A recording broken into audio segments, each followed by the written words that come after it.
Hey guys, welcome to Bootorials. I'm your host Craig, and today we're going to discuss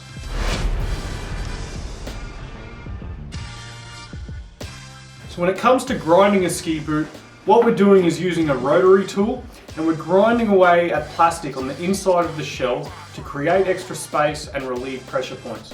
So first, let's talk when a grind is actually suitable. So most often, grinding is done to those tighter fitting, higher performance boots. And it is most effective on certain points of contact. Now these contact points will usually be the bony parts of your foot. So the most common and effective grinds you can do will be first metatarsal, fifth metatarsal, the navicular bone, the ankles, and the back of the heel. And it's only in special circumstances where you may look to grind the toe box or certain areas in the cuff. Now I don't want you to be under any illusions of how much space you're going to get with a grind.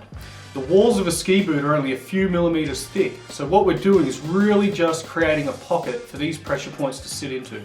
Now ski boot grinding isn't rocket surgery, but the result you get will be completely reliant on one thing: workmanship. Now you can't just be jamming your Dremel inside your boot and expect to have any good result. You have to ensure you have a nice smooth finish without any ridges left over. Otherwise you're still going to feel this through your liner. So if you're going to grind your boots, you're going to need a steady hand, a good dose of patience, and a Dremel. Before grinding your boots, consider if this is the right option for you. In most cases, you will achieve a faster, better result by getting your boots punched. If you are uncomfortable with the use of power tools, seek the services of a boot fitting professional. Poorly ground boots may result in regret, nausea, vomiting, depression, or rectal bleeding. Now with all that said, let's go through the process of how to grind a boot. Now the first thing you're going to want to do is mark out the places you're going to grind. Now one of the best ways to mark out the right spot is to actually transfer this contact point from your foot.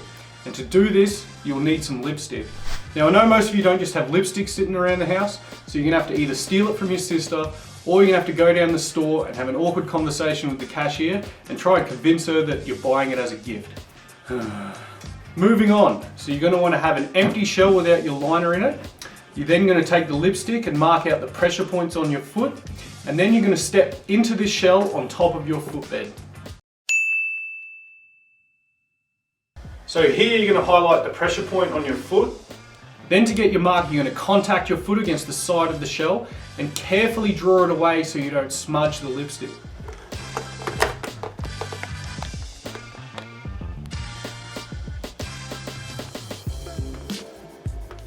Now if you have a translucent boot shell, another way you can do this is to actually get some coloured chalk and highlight these areas on your liner. But then you'll be able to transfer this mark from your liner and also see from the outside the exact spot you need to be grinding.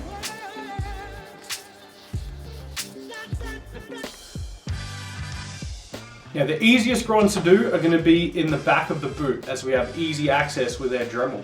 But if you need to grind in the forefoot of the boot, what we're going to need to do is open up this overlap. So I'm going to show you a cheap, simple rig that you can make to do this.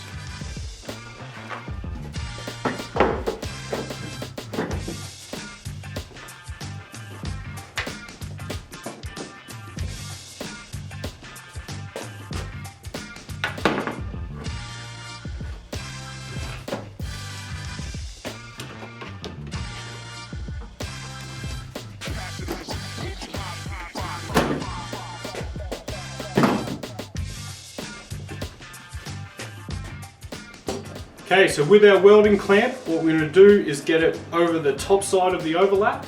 We're going to open it up, and then with some rope, loop it around to lock it off. Once around the screw, over the top, pull tight. Stays in place. And for the other side, it's the same procedure. Okay, now the boot is wide open. Before we grind, make sure you take your boot board out. So to actually do the grinding, you want to take your time. Remember, we can always grind more plastic off, but we can't put it back on. The last thing you want to do is actually bust your Dremel through the plastic of your boot.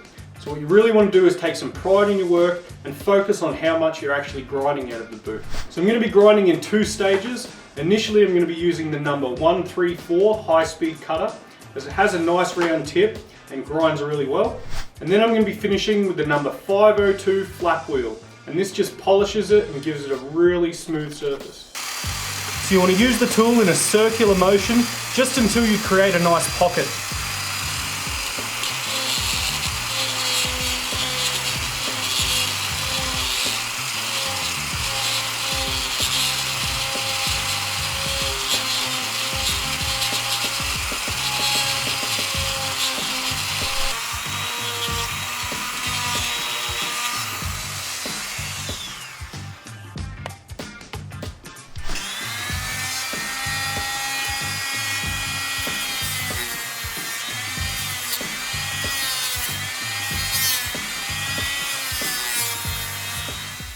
So there we have a nice even grind with a smooth finish, and you just want to clean out any shavings you've made with a rag.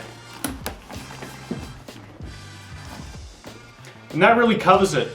Now I know this is an advanced tutorial and you should only look to grind your boots if you're really confident with power tools. But if you have any questions on boot grinding, I'm more than happy to answer any questions.